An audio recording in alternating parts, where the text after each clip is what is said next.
mahoratli aktrisa Dilnoza Kubayeva Hordiq gazetasiga bergan intervyusida o'zining shaxsiy hayoti, tuyg'ulari borasidagi savollarga ham aniqlik kiritdi.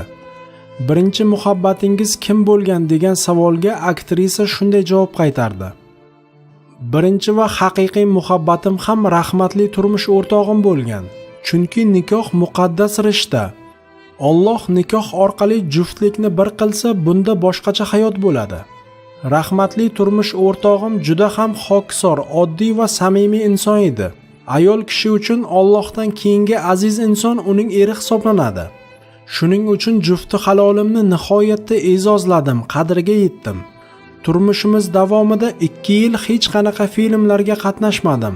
Faqat erimning roziligi bilan yashadim. Ammo shum taqdir bizni ayirdi. Yosh edi, 30 dan endi o'tganda vafot etdi. So'nggi daqiqalarda ham mendan minnatdor bo'lib, onangga rahmat dedi.